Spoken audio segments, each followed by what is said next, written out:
Hello मित्रों, आप सुन रहे हैं मॉम भाग 19। आलेख के पापा एमएलए अरविंद ने अपनी पहचान और अपनी कोशिशें करके बहुत ही अच्छा वकील हायर कर लिया, जिसने उन्हें पूरा आश्वासन दिया कि पहली ही हियरिंग में आलेख की बेल करा लेंगे। और अरविंद इस बात से बेहद खुश थे कि जल्दी ही आलेख रिहा हो जाएगा। उधर अभिराम और आदर्शनी ने अस्पताल में जाकर अभिराम के कहे अनुसार आपती के कई सारे मेडिकल टेस्ट कराए और सारी रिपोर्ट सहेज ली। अभिराम बेटा, क्या हम केस जीत पाएंगे? सजा मिलेगी उस आलेख को? आदर्शनी ने अभिराम की तरह देखकर कहा। तो अभिराम ने उनके हाथ को अपनी हथेली में थाम लिया। मैं पूरी कोशिश करूंगा आंटी, बाकी विश्वास रखिए खुद पर भी और मुझ पर भी। और एक बात, जब मुद्दा उखड़ेगा तो बातें बहुत दूर तक जाएगी। हो सकता है अतीत को भी वर्तमान में लाया जाए ताकि आपको और इस केस को कमजोर किया जा सके। हिम्मत अब आपको रखनी होगी, क्योंकि जो बातें लोग भूल चुके हैं, जो घटना लोगों के दिमाग से निकल चुकी है, उसे फिर से दोहराया जा सकता है। अभिराम ने कहा, मैं हर बात के लिए तैयार हूँ और तुम चिंता मत करो।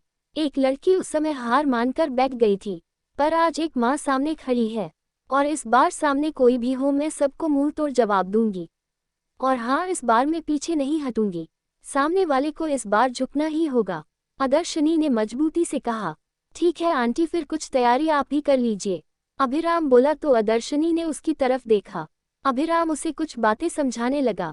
ठीक है बेटा, मैं अपनी तरफ से पूरी तैयारी कर लूंगी।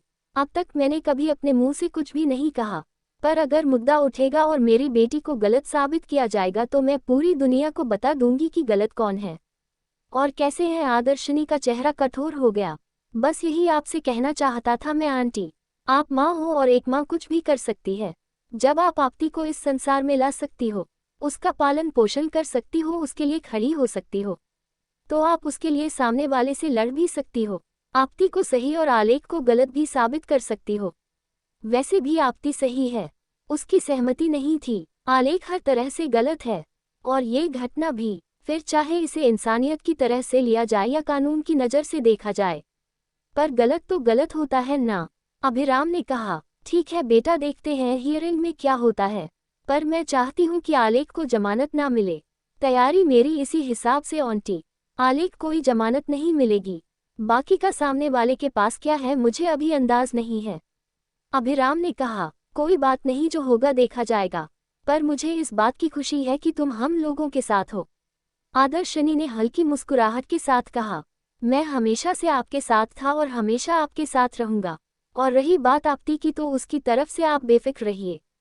पहले मजबूर हो गया था इसलिए उसका साथ नहीं दे पाया और मुझे उसका साथ छोड़कर जाना पड़ा, पर अब जिंदगी भर कभी उसका ना ही तो साथ छोड़ूंगा और ना ही हाथ, और मेरे साथ होते हुए कोई उसकी तरफ आंख उठाकर भी नहीं देख सकता।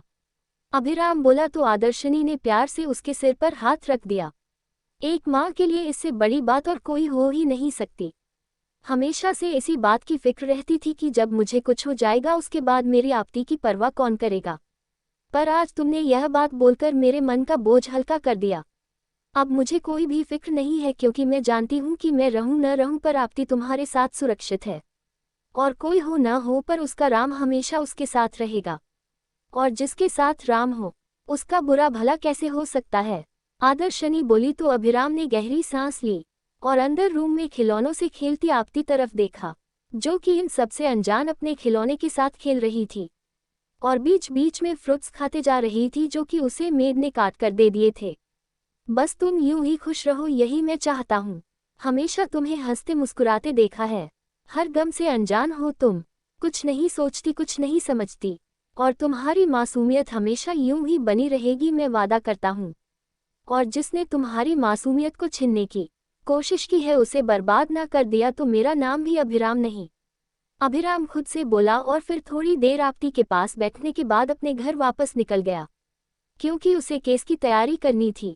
अगली हियरिंग उसके लिए भी बहुत खास थी, क्योंकि उसकी पूरी कोशिश थी कि आलेख को जमानत ना मिले, और वह जानता था कि अरविंद पूरी कोशिश करेंगे अपने बेटे आलेख को जमानत दिलाने की और आपती के केस को कमजोर करने की, पर अभिराम ये किसी भी हालत में होने नहीं देना चाहता था और इसके लिए उसे भी तैयारी पूरी करनी थी। 2 दिन बाद पहली हियरिंग का टाइम आ पहुंचा। अभिराम अपनी पूरी तैयारी के साथ आपती और आदर्शनी को लेकर कोर्ट रूम में मौजूद था। तो वहीं अरविंद साहब भी अपनी पूरी तैयारी के साथ अपने वकील को लेकर आप पहुंचे थे।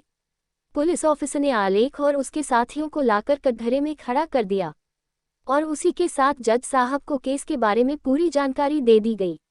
जज साहब ने गहरी सांस लेकर एक नज़र आपती को देखा, जो कि अपना निचला होंठ लटकाए अपने खिलौने गोदी में रखी उनसे खेल रही थी, हर बात से अनजान और बेफिक्र सी। और फिर एक नज़र आलेख पर डाली, जिसके चेहरे पर अभी भी अकड़ मौजूद थी। सामने अभिराम को देखकर जज साहब के चेहरे पर हल्की सी मुस्कुराहट आई, क्योंकि अभिराम को कोर्ट रूम में उन्होंने पहले भी कई बार देखा था और वह जानते थे कि अभिराम ने अगर कोई केस लिया है तो जाहिर सी बात है कि केस में सच्चाई होगी। ये बात अलग है कि वह निर्णय सबूत और गवाहों के आधार पर सुनाएंगे, पर वह इतना जानते थे कि अभिराम कोई गलत केस अपने हाथों में नहीं लेता। तो मित्रों, आप सुन रहे हैं मॉम डॉक्टर शैलजा श्रीवास्तव की लिखी कहानी। अगला भाग जल्द ही।